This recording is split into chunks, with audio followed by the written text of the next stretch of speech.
There's a term military doctors use after a soldier receives a serious injury. It's called the golden hour. You really have an hour to really fix a lot of these things, and if you can do as much as you can in the field, you can save a lot of people. Military experts concluded that 80% of combat fatalities might have been prevented if bleeding could have been stopped. Progress has been made in that area. We've developed bandages with clotting factors on them to put on the wounds, which were big advances. My thumb is on the red. Push it open. Training provided in a Stop the Bleed class teaches students how to apply a tourniquet in just seconds. So there's the regular method where it takes about 30 seconds to put on a tourniquet. I'm going to show you how to do it within 10 to 12 seconds. Quick action has saved lives on the battlefield and in civilian life. All right, swing the tail end around. With burns, survival rates have improved drastically. At one point, the percentage of people expected to live after a serious burn was 50%. Well, now in the United States, that's 80%. It's 80, almost 90% in some cases.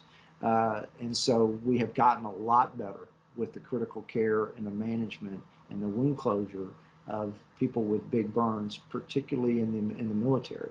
Another major advance is that trauma care was moved up to the front line, so treatment could be given almost immediately. So we saw individuals that were much more severely injured than in the past. So they were surviving and getting to rehab and having multiple trauma, or what we called polytrauma. So head injuries, burns, amputations, fractures, the list would go on. And so the care was much more complex. The complex nature of that care meant military doctors had to work in teams. Even the rehabilitation teams expanded beyond the traditional therapists and rehab doctors to include the plastic surgeons, neurosurgeons, infectious disease doctors, all working as this huge team to kind of meet the needs of each individual veteran or service member that was going through rehabilitation. There have also been advances in prosthetics. Prosthetic hands used to just be either a hook or they could just open and close, and they'd have one degree of freedom, one thing they can control. The goal now is to make these prosthetics act as much like the limb that was lost, including the ability to feel.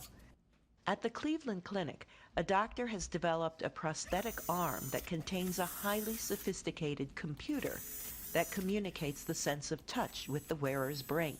They feel as though their hands are moving even though they don't have a hand, and they feel as though their fingers are touching things even though they don't have fingers. And the interesting thing about it is that when we put all of these systems together, their brains actually feel like the hand is human.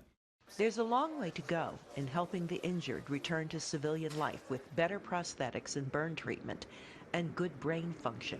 Ready and go. But the doctors who spoke to VOA say medical advances in their fields have come a long way in the past 20 years. Carol Pearson, VOA News, Washington.